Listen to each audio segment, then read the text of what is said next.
Lord forgive me for this trap shit. Sergeant Smack making backflip. Telly Hank did with the action. With the vital speaking Spanish. Frank Matthews, how I vanish. Poof. Came back like I'm King Tut. Gold BBS is on a beamer. When Fat Cat was 10 queens up. Ball off the profit, not the re-up. Fly like Puerto Rican Jesus. Uptown like I'm Baby May. Just caught a touchdown from the bay. Hey, two of you niggas out here. Hey, two of you niggas. But the niggas out here like me, that. My squad. My squad. Everybody the love I got for Rondo. You know what I'm saying? I'm a big look, yeah, and but look, you know, he love you. I ain't gonna lie, bro, love you. When y'all, Hypno be putting it together too. When y'all be talking, like, you know what I'm saying? Yo, niggas be on the phone with Gotti. You know what I'm saying? Niggas be on the phone with Gotti. Make sure Rondo right in there. You know what I'm saying? Make sure, you know what I'm saying?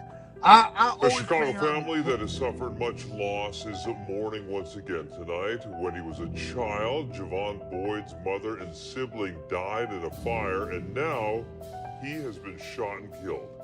Eyewitness News reporter Michelle Gallardo joining us now live with the latest on this. Michelle.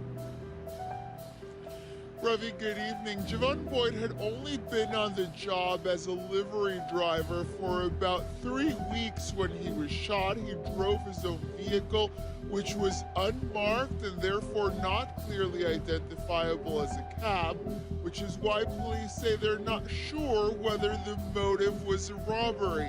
His family tonight, though, making an appeal for anyone with information about the shooting to please come forward. I just want justice. That's it. Whoever did it, if somebody knows something, somebody come forward. That's all I'm asking for. It was just about 4 a.m. Saturday when livery driver Javon Boyd was shot and killed while waiting on a fare in McKinley Park. By the time the woman he was to have picked up arrived, it was too late. Police say the shooter approached from the vehicle's passenger side, hitting him in the back and legs. I mean, right now we're distraught and we don't have any answers. Though he'd worked with them before, Boyd had only resumed his job as a driver with Pershing Dispatch in the last few weeks. Dispatcher Janetta Parks says this is the first time any of their drivers have been hurt. We service the whole West South Side, the whole South Side, West Side. Where other companies won't go, we will. But from now on, we will not have any drivers going to that area. Only 28 years old, his family says Boyd, who had been in trouble when he was younger, had turned his life around in recent years and currently worked 2 jobs to make ends meet. This boy worked majority 14 to 16 hours, almost a day, to feed his family, to go back home and want to be back home with his fiancée. His life was already marred by tragedy. On June 2nd, 1994, an apartment fire in the now-defunct Robert Taylor homes killed all of Boyd's immediate family. The only one of his siblings old enough to go to school, that is what saved him. It was his mother's sister who survived the fire along with her infant daughter, who raised him as her own after that. He was my baby boy, so he meant everything. At this point, police say nobody is in custody and the investigation is ongoing. Live at Area Central Police Headquarters, I'm Michelle Gallardo, ABC 7 Eyewitness News. Karen, back to you. All right, thank you, Michelle. Nah. Why is that? Get a good picture on, that's all. One of the buddies from the neighborhood. Yo, we back. It's your boy Popalot. Mobb ties. We on our way to Illinois with it. The Shy. All my niggas from the Shy. Y'all niggas get in the comment box. Real trill spill shit. You know how we do it. Now today, we are going to be covering somebody that I got hundreds of requests to cover since I started doing Mobb ties. Probably a little long overdue. And the person that I'm speaking of is going to be a guy by the name of Clint Massey. but the entire world knows him as RondoNumba9. Now, for those that don't know RondoNumba9, he is going to be, I want to say, a Little Durk affiliate, also a member of the Wick City Black Disciple gang, and he's still prevalent now as far as on the internet. He's almost like you would see him kind of talking with King Von on the phone. You would see a lot of footage with him and Durk.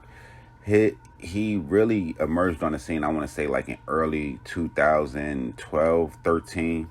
But the shit really gonna hit the fan about 2013, 2014. I want to say I originally heard about him because when Chi-Town was coined Chirac, it was going to be right around the time of his emergence.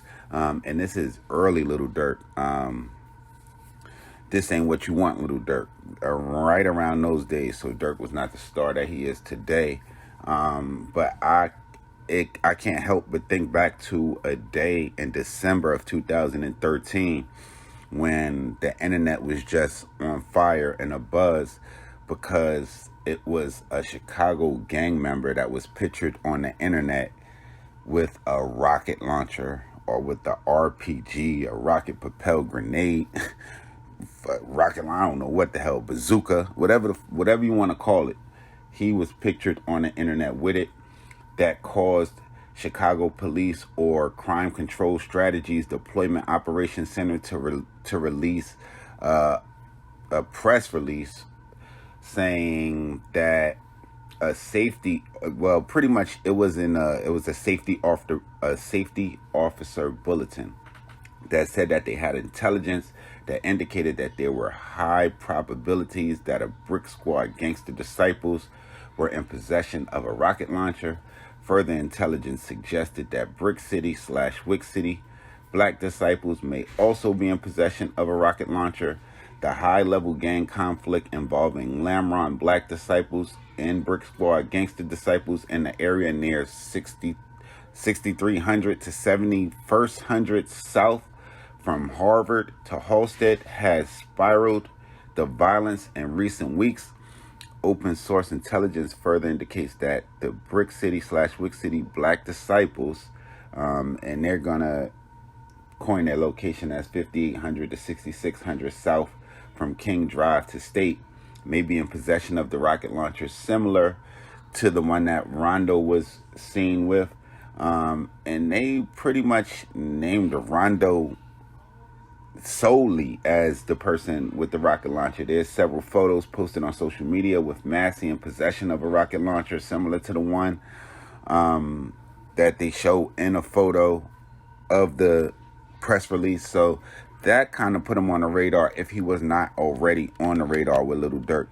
But the thing that kind of brought him to infamy was going to be an incident that occurred a year later, and that was in February of 2014, which was going to be on the 21st of February. And it was in and around the Wentworth Gardens housing project area. So anybody familiar with Wentworth Gardens, y'all get in the comment box.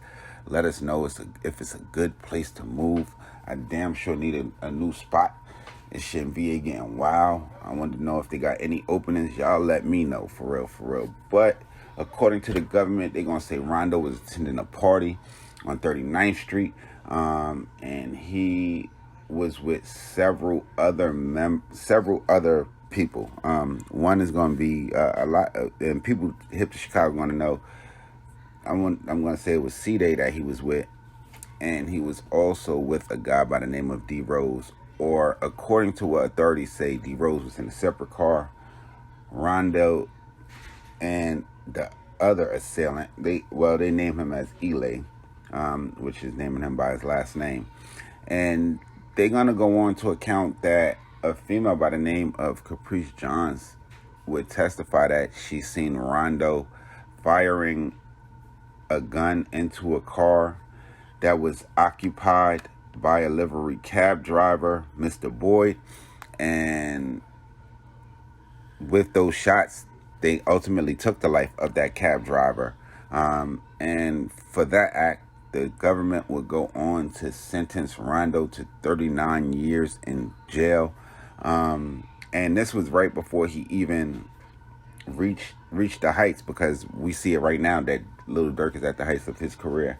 I wanted to do this because the amount of requests I got on it.